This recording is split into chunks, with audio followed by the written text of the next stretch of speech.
반갑습니다. 안녕하세요. 좀 하죠. 네, 반갑습니다.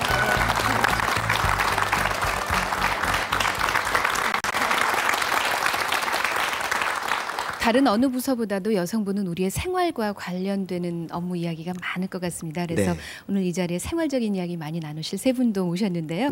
우리 연극 배우 윤문식 선생님 그리고 여성학자이신 오수키 씨, 또 전업주부이신 차영애 선생님 모셨습니다.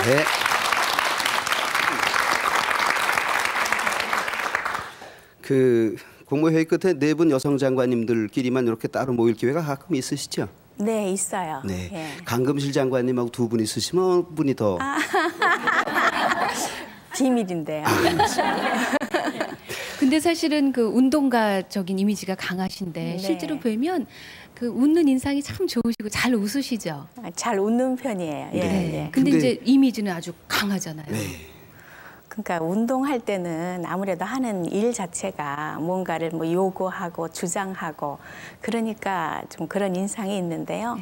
평소는 굉장히 낙관적인 성격이에요. 그래서 뭐 이를테면 끝없는 낙관주의자다 그럴 정도로 되는 일은 되고 안 되면 안 되고 잘못한 일은 잊어버리고 앞으로 잘하면 되고 뭐 그런 성격이에요. 예, 눈에 벌써 웃음이 들어있으세요.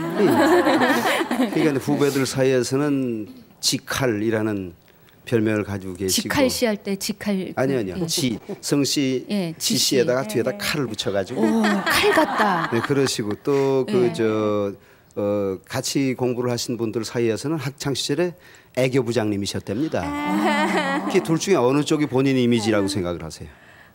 아마 양쪽 다일 거예요. 그러니까 개인적인 일이나 사적인 일에는 아무래도 애교부장 쪽에 가깝고 근데 공적인 일은 굉장히 좀 단호하게 하는 편이거든요. 특별히 회의 같은 거 할 때 이렇게 어느 분이나 서론, 본론, 뭐 결론 이렇게 해서 길게 얘기하면 여러 사람 시간을 좀 뺐잖아요. 그래서 그럴 때 제가 이게 묻는 게 그런데 요점이 뭡니까? 이렇게 묻거든요. 그래서 직할 그러나 봐요. 여성부에도 남자 직원들이 많을 거 아닙니까? 그런데 그 여성 장관을 모일 때 그 굉장히 불편하게 이렇게 느끼지 않던가요? 아니 이미 그렇지 않아요. 전체 120명 중에 한 35%가 남성들이거든요. 근데 이미 분위기가 뭐 여성부 생긴 지 2년이 넘었고 그동안 일을 뭐 열심히 잘 해가지고 여성부 장관 되는 거는 아마 남성 장관이 왔으면 좀 놀라지 않았을까요? 아마 그런 정도일 거예요.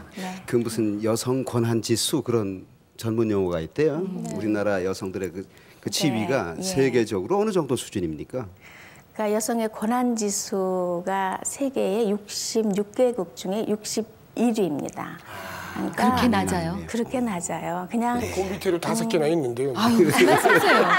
우리가 경제 수준이나 이런 걸 보면 그러니까 10몇 위 우리나라 해야죠. 경제 발전 수준이 세계 11위 내지 12위 이런 거로 보면 여성의 권한은 굉장히 낮은 편에 좀 속하죠. 상당히 낮은 편에 속하죠. 그러니 앞으로 뭐 하실 일이 얼마나 많겠습니까? 제에서 이미 많은 일들을 해오셨지만은 우선 요즘엔 전자결제가 있어가지고 하는데 한 10개? 근데 다 못 받아가지고 막 기다리는 게 많아요. 뭐 그런 정도예요. 그래서 저희가 그 장관님 뒤를 따라서 카메라로 한번 쭉 가봤어요. 하루 일과가 어떠신지 그 갔던 날 모습을 저희가 좀 보여드리겠습니다. 이곳이 이제 그 장관실 입구네요. 그러네요. 여느 사무실하고 뭐 나 결제 받으려고 기다리세요. 네, 제가 이제 현장을 워낙 다니다 보니까 뭐 자리에 앉으실 시간이 없어요. 그러니까 제가 온 것만 알면 이게 막 달려와서들 기다리고 그럽니다. 근데 역시 여성부라서 들어오시는 분들이 거의 여성분들이시네요. 그래요. 아까 말씀드린 것처럼 한 65%가 뭐 여성이니까 여성들이 아무래도 많이 들어오는데 그래요. 아주 일들을 참 자기 일처럼 열심히 합니다. 현장 어느 현장에 가시는 길이세요? 저게 신길동에 있는 그 성매매 여성들을 위한 보호 시설이에요. 현장을 직접 다니시네요. 네, 아무래도 직접 발로 쫓아다녀야 정보도 피부에 와닿는 정보를 얻을 수도 있고 또 제가 도움도 줄 수 있고 뭐 이렇습니다. 주로 이제 여기 있는 청소년들인 것 같은데 젊은 여성들인데요. 네. 주로 아무래도 청소년 중심이 많고요. 성매매 경험이 있거나 아니면 집에서 이제 무작정 나와서 네. 성매매 가능성이 있다고 했거나 아니면 도움을 요청해 주신 분들 네네. 뭐 이런 분들 모셔다가 이제 기술을 가르치고 그렇습니다. 식사도 제공하고 그러면 잠자리도 다 무료로? 네, 예. 식사도 제공하고 저런 잠자리도 시설이 무료인데 외출이나 뭐 외박은 자유롭습니다. 여기 있으면 안에 다 자유로워서요. 외출 외박 다 얼마든지 하죠. 그럼요. 주로 무슨 일로 나가시나요? 친구 만나러 나가고요. 친척 집에 가고. 집에요. 컴퓨터 교육도 받는 모양이에요. 이런 곳이 많이 있나요? 네, 꽤 있습니다. 그러니까 여성부하고 서울시에서 여기는 공동 지원하는 곳인데요. 전국에 26군데가 있어요. 근데 이제 아직 부족하니까 이것도 좀 늘려야 하겠다 이렇게 생각을 하고 있습니다. 우선 이게 여성부하고 관련 있는 시설이고요. 저는 현장에서 배워야 정책을 제대로 만들 수 있다고 생각해요. 그래서 우선 정책이 위에서 만들어져도 밑에 최종적으로 집행될 때는 이게 꼭 의도대로 되지 않거든요. 그러니까 밑에서부터 정책을 기획할 때부터 이렇게 올라와야 한다 이런 생각이 있고 현장의 목소리를 많이 들어야 한다 뭐 이런 생각 때문에 예, 왔습니다. 그렇죠. 현장과 가까운 분이라서 더 그러실 텐데 지금은 또 어딜 가는 길이세요? 예, 직장 내 보육시설, 여성부 내에 있는 직장 보육시설을 지금 방문하는 중이에요. 그래서 여기는 주로 여성부나 조달청 그리고 기획예산처 분들의 자녀분들이 지금 맡기는 곳입니다. 직장 내 이런 곳이 있으면 일하는 엄마들이 한결 마음이 놓이시죠. 아, 그렇죠. 뭐 가끔 먼 발치나마 볼 수도 있고 그렇죠. 뭐 이래서 굉장히 안심되고 그럴 겁니다. 조 아기는 우리 같이 일하는 사무관의 아이예요. 그래서 이제 지금 보고 있습니다. 같이 보고 훨씬 안심되죠. 예. 그냥 바깥에서 보기만 하게 하네. 아유, 아주 낮잠 자는 시간인데 쟨 깼네요, 지금. 예, 저희들이 들어가니까 좀 소란스러우니까 예. 깼어요. 아이고, 정말 저 보니까 옛날에 우리 애 길렀던 게 정말 옛날 일 같고 아주 정말 그립더라고요. 그래서 한번 애기 구세 내기 우리 도영이 임찬애기 아이고 잘도 접니다. 근데 그 자장가 가사가 못 듣던 가사인데요? 예, 그런데 실제로 저 우리 딸 기를 때 네. 저렇게 불렀어요. 처음에는 그냥 무심코 나누면 뭐 우리 애기 예쁜 애기, 우리 애기 착한 애기 그러더라고요. 네. 근데 이제 딸이잖아요. 너무 착하고 예쁘기만 하면 수동적으로 될 것 같아서 제가 아주 의도적으로 정말 우리 애기 굳센 애기, 힘찬 애기 뭐 이렇게 불렀습니다. 예. 그 아기 키우는 문제가 나왔으니까 말인데요. 네. 저도 그 이제 아이가 초등학교 둘이거든요. 네. 근데 어렸을 때부터 키웠는데 그 장난이 아니더라고요. 네. 그 여성들의 가장 큰 문제가 이제 그 아이 문제인데 네. 장관님은 아이를 그 어렸을 때 어떻게 키우셨어요? 그러니까 다른 분들 좀 부러워하실 거예요. 저희는 친정 부모님을 그래서 저희가 모시고 살았습니다. 그 관심과 여러 배려 속에 커진 이제 우리 따님 같은 그런 이제 여성들이야 처음부터 이제 그야말로 굳세고 의지 있게 잘 길러졌으니까 그렇다 하더라도 제도권 밖에 있는 아까 그 직업 교육을 받는 여성들 그런 여성들에 관한 여러 시설들도 있다 그러셨는데 제일 아마 신경 쓰이고 관심을 기울여야 할 분야가 그쪽 여성들이 아닐까요? 그렇죠. 아무래도 뭐 집안에서도 제대로 대접 못 받고 사회 나가면 또 그 나름으로 더 대접을 못 받고 하는 여성들, 뭐 가출한 어쩔 수 없이 가출한 여성들 이런 여성들이 사실은 어떻게 직업도 없고 먹고 살 길도 없고 이러니까 아무래도 성매매나 이런 쪽에 빠지는 경우가 상당히 많습니다. 네. 그래서 요즘의 문제를 보면 그 성매매에 관여하는 여성들의 나이가 점점 어려지고 또 숫자도 많아지고 그래서 이건 정말 우리 사회가 공동으로 풀어야 할 굉장히 심각한 문제다. 저는 그렇게 생각을 합니다. 그래서 바로 그 다녀오셨던 현장 은성원의 사무국장님을 좀 모셨어요. 예, 고맙습니다. 장관님도 나오셨고 하니까 일하면서 가장 힘든 점 또 필요한 일이 어떤 게 있는지요? 예, 현장에서 일을 하다 보면은요, 우리 여성들의 그 정신적인, 육체적인 그 피해 정도가 저희들이 상상하는 것보다 굉장히 힘듭니다. 그러니까는 실제로 뭐 양말 한 겨울에 양말만 신은 채로 탈출한 여성이 그렇게 이제 입소를 해서 나름대로 적응을 잘 해서 고등학교 자격 검정 시험 패스하고요. 예, 미용 관련 자격증 따고요. 그래서 저희가 취업시킨 경우도 뭐 많지는 않지만은 몇 되는데 이 성공하는 케이스가 굉장히 힘들어요. 네. 그 정도로 정신적으로 육체적으로 많은 고통을 받고 있는데 네. 일단은 그 낮과 밤이 바뀐 생활을 몇 년간 지속하다 보면은 네. 일상적인 그런 일반적인 사람들의 생활 리듬을 되찾는 일이 굉장히 네. 힘들고요. 네. 정신적인 면에서는 심리적인 충격으로 인해서 주 1회의 심리 치료를 몇 년간 지속적으로 꾸준히 받아야지 회복할 가능성이 있는. 아주 황폐해지는군요.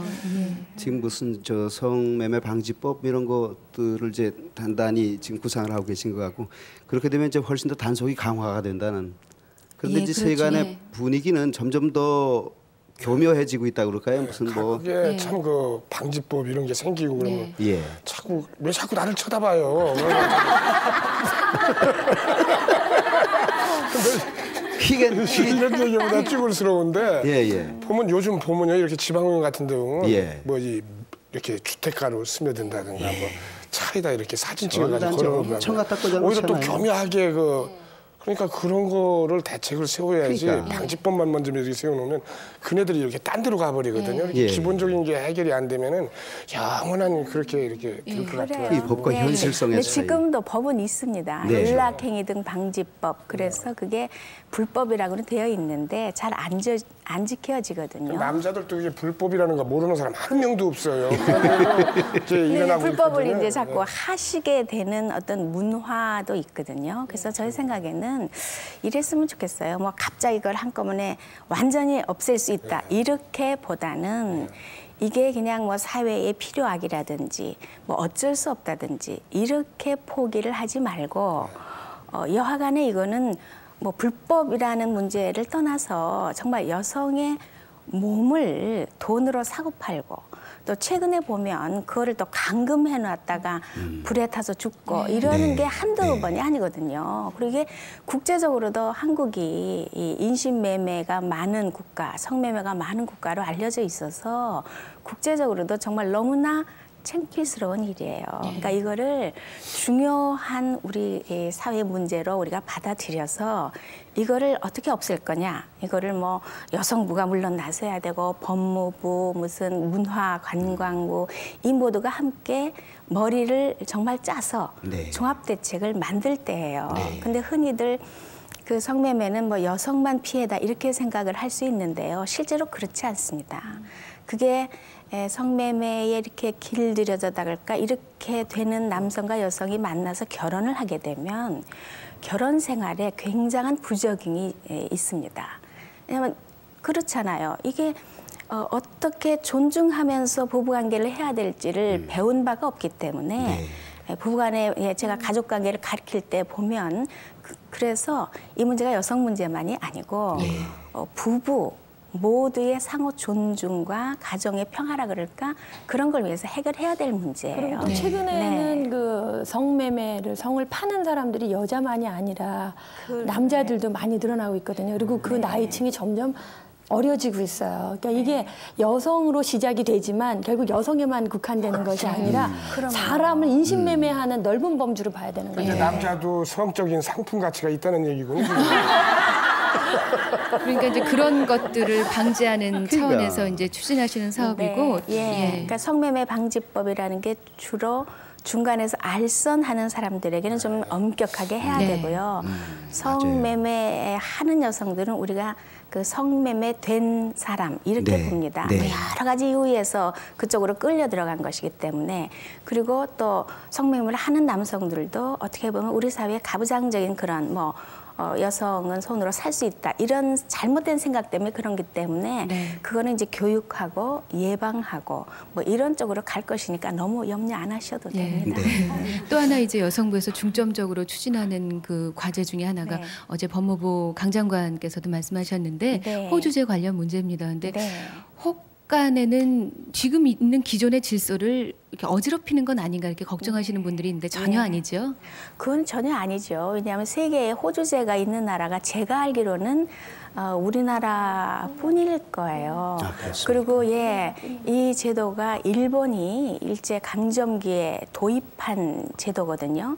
그러니까 우리나라에는 그게 무슨 신분 증명으로서의 호주제, 호적제가 있었던 건 아니에요. 각 가에서 족보를 가지고 있고 그랬지. 근데 그거를 신분증명 제도로 이렇게 도입한 거는 일본입니다. 통제를 원활하게 하기 위해서. 그래서 그게 일본도 없었고요. 없어졌고 또 중국도 없어졌고 그래도 아무 문제가 없잖아요. 모든 나라 다 발전하기 때문에 너무 이게 뭐 한국의 미풍양속이라든지 그렇게 말씀하시는 건 조금 오해에 근거한 것이다. 네. 뭐 이렇게 말씀드릴 수 있어요. 그리고 또 그렇게 말씀하시는 분들은 그 제조로 인해서 고통받는 여성들을 짐작도 못하실 텐데 사실 많이 그렇죠. 만나보셨죠? 네, 참 여러 여성들이 호소를 합니다. 뭐 예를 들면 이런 주부가 있었어요. 한 50세인데 지금 이혼하셔서 딸 둘하고 사는데 그 아버지가 참 불행스럽게도 그 딸들을 계속 성폭행을 했어요. 그래서 이제 이혼을 했습니다. 이혼해도 그 아이들은 역시 아버지의 호적에 있기 때문에 뭐 학교를 들어갈 때도 그렇고 항상 이 관계를 맺어야 하고 그렇다고요. 그 아이들이 아버지를 생각하면 느끼는 공포 같은 걸 좀 생각해 보세요. 그리고 그래서 걔네들은 아버지의 성, 그거를 끝까지 가져야 한다는 것 자체에 대해서 굉장히 정말 싫어하고 그렇거든요. 근데 우리나라 같은 경우에는 뭐 아주 거의 대부분의 경우에 부성 강제 조항이 있지 않습니까? 성을 바꾸기가 거의 힘들어요. 입부원 성 바꿔라가 욕이에요. 욕이겠어요. 뭐 그런 경우도 있고 또 뭐 결혼 이제 생활을 하다가 남편이 돌아가셨어요. 그러면 이제 호주를 누가 상속하느냐 할 때 보면요. 아들, 손자, 딸, 손녀, 그 다음에 처예요. 그러니까 이게 얼마나 이 현실 가정생활하고 괴리가 큽니까? 어머니가 다 그 애들을 보살피고 있는데 아들이 호주고 그 호주의 저기를 받는 가족원이 된다. 그러니까 이게 현실 생활하고도 너무 안 맞는 후진적인. 그러니까 아주 어린 아들이라 할지라도 그렇죠. 걔가 뭐 한 2살, 3살이라도 걔가 호주가 되버리는 거죠. 제도적으로. 네. 이거 뭐 벼랑간 될 일은 아니라고 보지만은 아무튼 이 시행 과정에서 남자들이 가진 그 박탈감이라고 그럴까 그런 것들에 대해서도 조금 배려가 있어야 하지 않을까요? 문제는 여성운동 하시는 분들이 네. 남자를 적으로 생각할 때가 많이 있어요. 예. 그래서 난 그게 아주 그냥 환멸이 느껴가지고 내가 그분들한테 나 신사임당 여성운동을 못 봤다. 그래도 훌륭하게 자식들 잘 키우는데 이렇게 남자를 적으로 하지 말고 내가 생각하는 건 남자가 그동안에 지웠던 그 짐을 우리가 한 켠 이렇게 들고 가겠다는 생각으로는 여성운동하는 거 누가 방해해요? 맞습니다. 여성운동은 본래는 가족이나 사회 속에서 둘 다 여성이든 남성이든 가족일도 함께하고 사회일도 함께하면서 공생사회를 만들어가자 이런 근데 가끔 의미거든요. 보면 느낌이 그런 느낌이 안 들 때가 있어요. 그건 제가 얘기할게요. 제가 왜 그러냐면 남자분들 중에도요. 지금 성을 줘야 된다는 남자들의 집착은 가부장적인 우월주의라는 것에 물들어 있기 때문이다라고 남자분이 얘기하시거든요. 네. 저분 주부예요. 그러니까 남자들 속에서도 그렇죠. 남자분이 주부란 역할을 할 수 있다는 것도 의식의 변화거든요.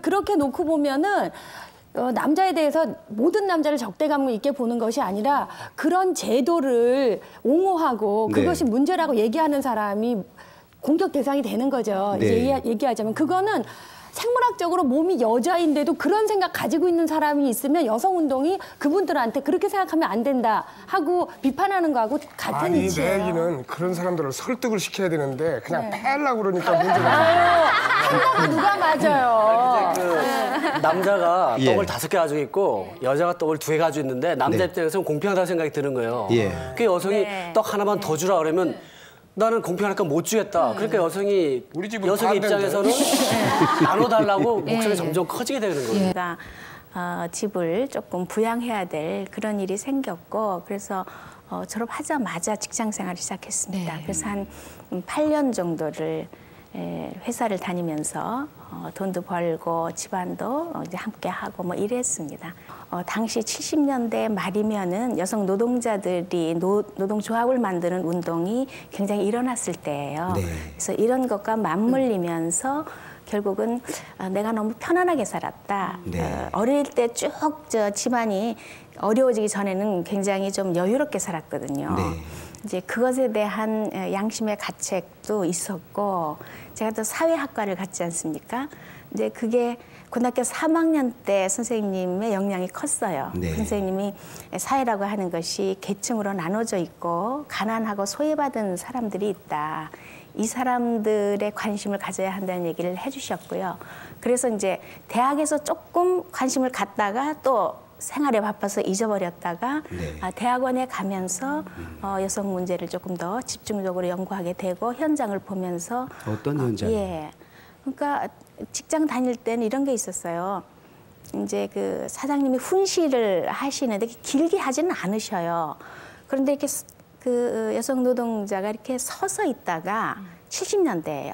영양도 부족하고 하니까 이게 쓰러지세요. 예. 그거 내 한두 번 보면서 이게 우리가 동시대를 사는데 예. 이런 여성들이 있고 이 여성들을 위해서 누군지는 아무튼 예. 일을 해야 한다. 그런 예. 계기가 크게 작용을 했습니다. 나는 이제 사무직으로 의자에 앉아 있지만 네. 이제 생산직으로 현장에서 뛰는 네. 동료의 입장에서 좀 네. 여성을 여성의 바라보고 입장에서 네. 시청자분들을 대신해서 여쭤보겠습니다.